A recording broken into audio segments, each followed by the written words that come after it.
Behind all the red carpets and camera flashes are stories of broken hearts, whispered prayers, and empty children's bedrooms. These aren't just sensational headlines. They're real, brutal, and devastating stories of parents who faced the unthinkable and somehow found strength in the darkest places. Fame doesn't protect you from life's cruelest blows, and these stories remind us that grief touches everyone, no matter how much money or status you have. Before we dive into the details of our investigation, make sure to subscribe to the channel and give it a like. It really helps the channel grow. Eric Clapton, A Window of Fall, a song that broke everyone's heart. It was a sunny day in New York City, 1991, until one horrifying moment shattered everything. Eric Clapton's 4-year-old son, Connor, was playing in a high-rise apartment when he ran toward an open window and fell 53 stories to his death. The whole world gasped. Clapton disappeared. The grief was paralyzing. The legendary guitarist, known for being so cool and collected, was completely broken. But from the depths of despair came Tears in Heaven, a haunting ballad that echoed through radios and hearts all over the world. Every note, every word was soaked in sorrow. Clapton later admitted the tragedy changed his soul. He stepped back from fame, got sober, and poured his love into music and being a father. Connor's death wasn't just a loss. It was a scar that never healed. A wound that gave birth to a song so raw it gave millions the words they couldn't find. Sylvester Stallone, a father's fight nobody saw coming. He played Rocky, the tough fighter who always got back up. But in 2012, Sylvester Stallone faced a blow that no punch could match. His 36-year-old son, Sage, was found dead in his Los Angeles home. At first, rumors swirled about drugs, but the truth was even more tragic. Sage died from heart disease all alone. Stallone was devastated. The tough guy we knew from the movies was now begging for privacy with tears in his eyes. Their relationship had been complicated, close but strained, which made the loss cut even deeper. He later admitted the grief never goes away, it just hides. But like his most famous character, Stallone didn't stay down. He threw himself into work, held his other kids tighter, and honored Sage's memory through every project he touched. Behind all the muscles and fame was a grieving father, broken but still breathing. John Travolta and Kelly Preston, the day their world fell apart. He was Hollywood's golden boy. She was a beloved star in her own right. But no amount of fame or fortune could shield John Travolta and Kelly Preston from the crushing heartbreak that hit in 2009. While vacationing in the Bahamas, their 16-year-old son Jed, who had long struggled with autism and Kawasaki disease, suffered a fatal seizure. He fell in the bathroom, hit his head on the bathtub, and never woke up. In an instant, their world crumbled. Travolta later confessed that losing Jed nearly destroyed him. It was their daughter Ella and newborn son Benjamin who gave him a reason to keep breathing. Kelly, until her own death in 2020, often spoke tenderly about Jed, their beautiful boy. The pain never went away, but through love, faith in each other, they found a way to endure. Years later, Travolta opened up saying, "Grief never truly leaves you. You just learn to carry it." Marie Osmond, a mother's song, silenced too soon. In 2010, America's sweetheart Marie Osmond faced the most gut-wrenching loss a mother can imagine. Her 18-year-old son, Michael Blosel, died by suicide, leaving behind a note that talked about his lifelong battle with depression and loneliness. The world saw Marie's dazzling smile, but behind it was a storm of sorrow. She had talked to Michael just the night before, not knowing it would be their last conversation. His pain had run deep for years, despite therapy, love, and support. When he jumped from his apartment window, he didn't just leave a note. He left a mother searching for pieces of herself. Marie was shattered, but instead of hiding, she stood up. She spoke openly about mental health, breaking the silence that so often surrounds it.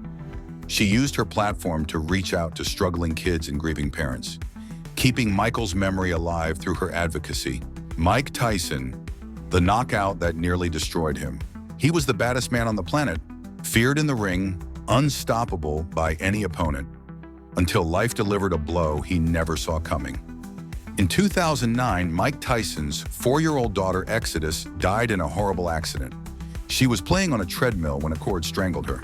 Her older brother found her unconscious, silent. She never woke up. For the man who once roared with rage, Tyson fell into a silence that no words could fill. "It's the worst thing that ever happened to me," he later admitted, his voice cracking beneath that iron exterior. The grief nearly broke him. He questioned everything: his faith, his purpose, his will to live.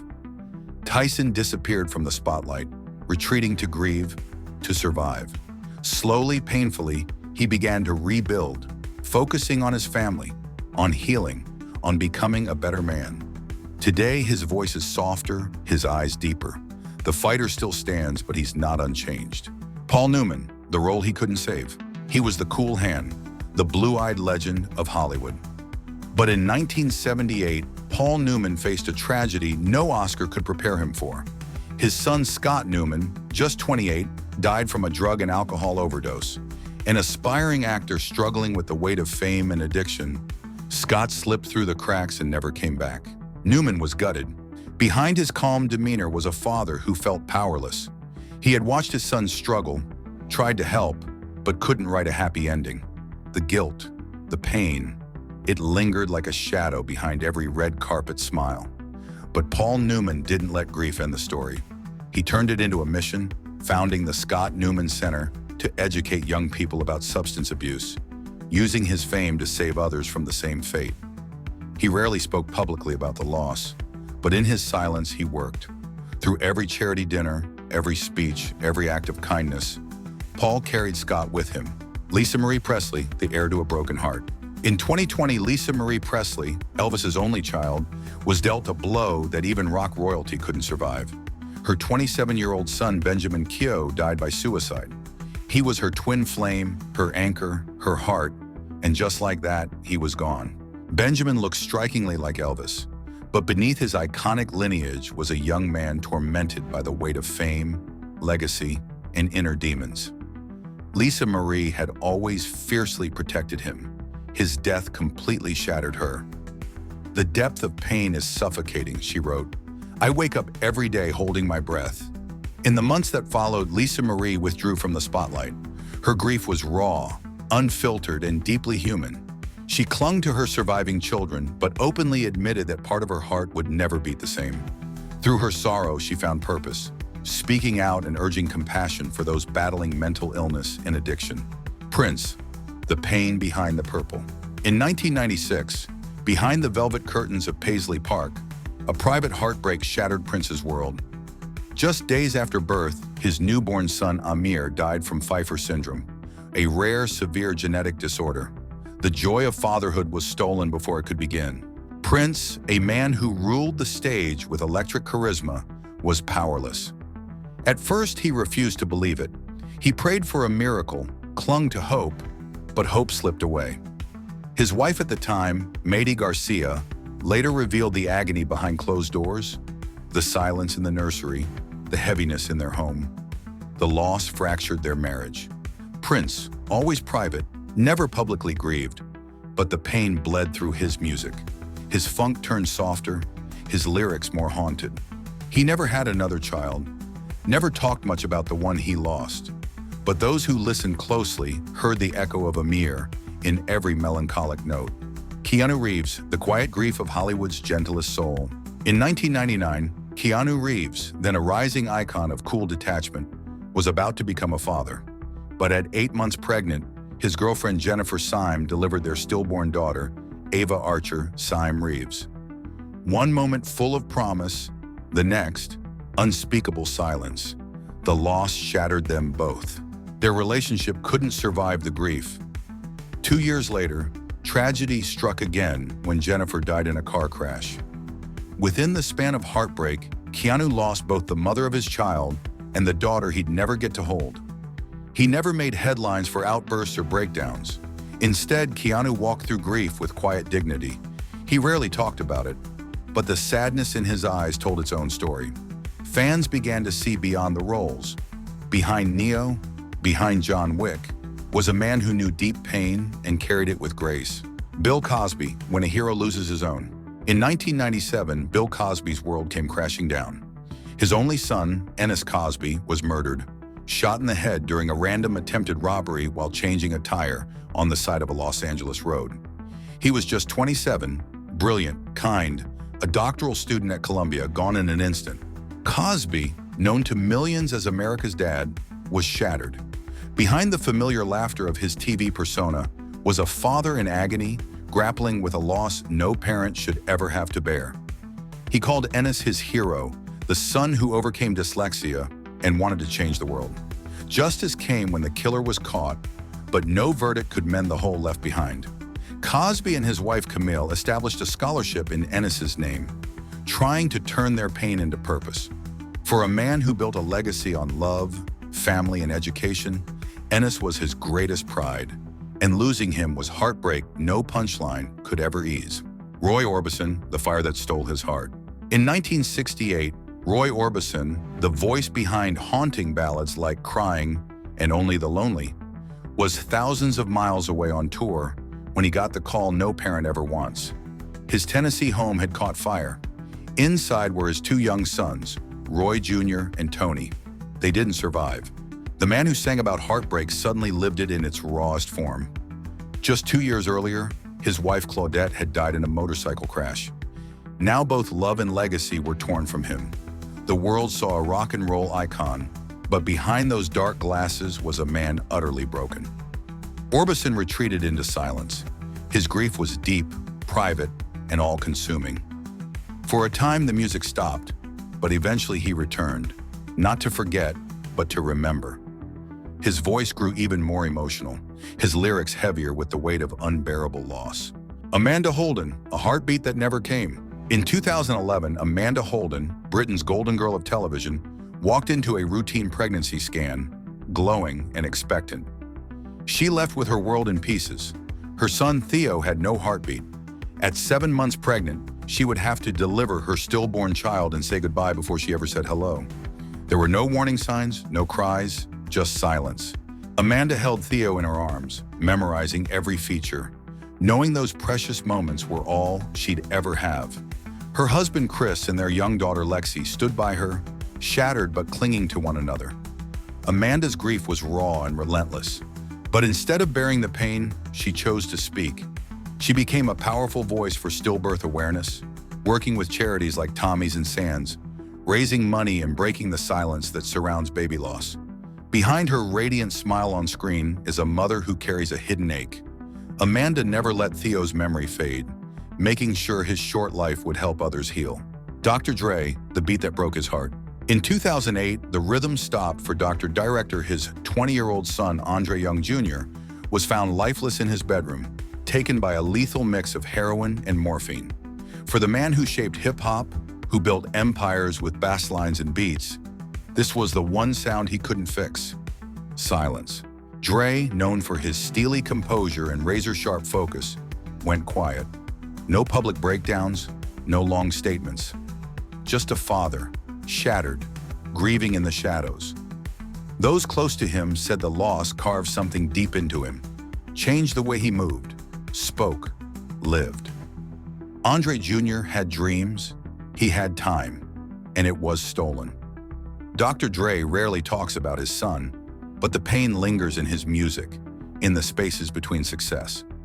He turned back to his craft, but not to escape, to survive. Behind the platinum records is a father who will always wonder what could have been. Joe Biden, grief in the heart of power. He's the President of the United States. But before the title, Joe Biden was a father, twice broken by loss. In 2015, his son Beau Biden, an Iraq war veteran and rising political star, died from brain cancer at just 46. It was a devastating echo of an earlier tragedy in 1972, when Biden lost his first wife and infant daughter in a car crash. Beau wasn't just a son, he was Biden's best friend, his moral compass, the one he believed would carry the family legacy forward. Watching him wither from cancer was agony. Holding his hand as he took his last breath was pain. Biden later said felt like being sucked into a black hole. Yet Biden didn't crumble. He turned grief into fuel for empathy, for purpose, for leadership. He's spoken often, tearfully, about how grief never leaves. It just learns to live beside you. His public service, his compassion, his resilience, they're all shaped by the weight of lost love. Behind the podium stands not just a president, but a father forever grieving and forever loving. Tammy Trent, when a vacation turned into a nightmare. In 2001, Christian singer Tammy Trent's world shattered in paradise. While vacationing in Jamaica with her husband Trent Lenderink, her high school sweetheart and soulmate, he went for a routine dive. He never came back. A tragic underwater accident turned their dream getaway into a waking nightmare. Tammy was left alone in a foreign country, paralyzed by grief and disbelief. One moment they were laughing in the sun, the next she was identifying his body. The man who had been her rock was gone just like that. For a time she disappeared. The stage lights dimmed. Her music fell silent. But slowly, through faith and broken prayers, Tammy found her voice again. Not the same voice, but one forged through sorrow. She returned not just as a singer, but as a messenger of hope. Her songs became lifelines for others drowning in loss. Her testimony, a map for those walking through the valley of grief. Vince Neil, rock and roll and the cry that never fades. He was the wild frontman of Mötley Crüe, living fast and loud. But in 1995, Vince Neil faced a pain no stage or spotlight could drown out. His 4-year-old daughter Skylar was diagnosed with a rare form of kidney cancer. After grueling rounds of chemotherapy and surgeries, her tiny body couldn't take anymore. She died in his arms. The man who screamed into microphones fell into silence. The leather, the lights, it all felt empty. Vince was crushed, spiraling into alcohol and depression. "It was the darkest time of my life," he said later. But from the ashes of grief, he built a legacy for her. He launched the Skylar Neal Memorial Foundation, raising millions for children's cancer research. Every concert, every riff, every breath since has carried her name. Skylar changed him forever. Beneath the tattoos and stage fire is a father still mourning, still loving, still fighting in her honor. For Vince Neil, the music never really stopped. But one tiny voice will always be missing from the chorus. Robert Plant, The Song That Death Wrote. In 1977, Robert Plant, the voice of Led Zeppelin, God of Rock, was riding high on global fame when a phone call crushed his world.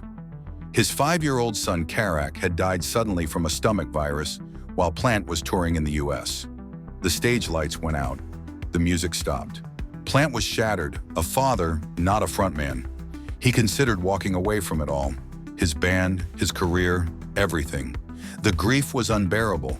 The guilt of being away when Karak needed him haunted every breath. But instead of vanishing, Plant did what artists do. He turned pain into poetry. He wrote All My Love, a ballad of aching sorrow and eternal bond. It wasn't just a song, it was a father's elegy. Though decades have passed, Plant often says Karak is still with him, in dreams and melodies and silence. The loss shaped the man behind the myth. Robert Plant may have sung to millions, but his most powerful note was for one little boy gone too soon, yet forever heard in every tender chord. The silent battles continue. These stories remind us that behind every headline is a human heart, and that grief is the price we pay for love.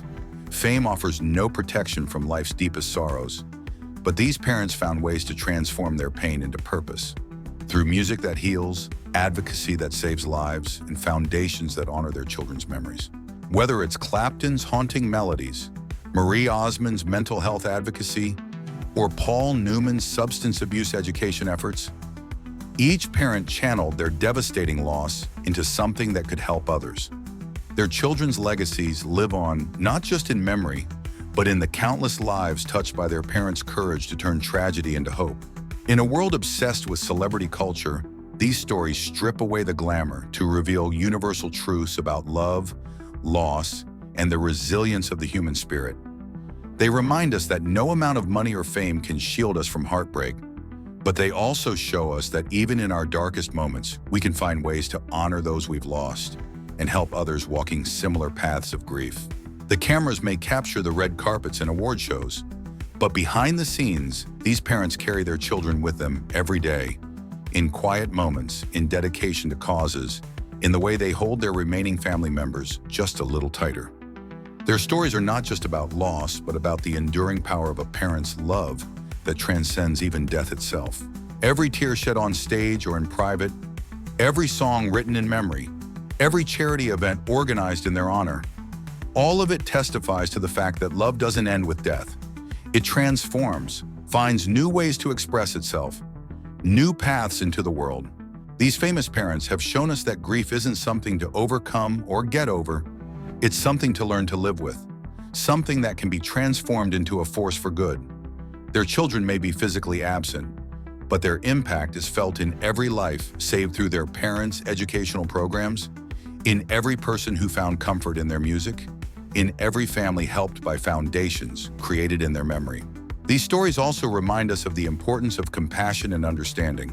When we see a celebrity struggling, withdrawing from public life, or making unusual decisions, maybe it's worth remembering that behind the glitter of fame might be a heart suffering from an unhealable loss. In the end, these stories of famous parents who lost children serve as a powerful reminder of what unites us all: the capacity to love so deeply that even the greatest loss cannot completely destroy that love. It only changes its form, transforming it into something that can touch and heal other suffering hearts.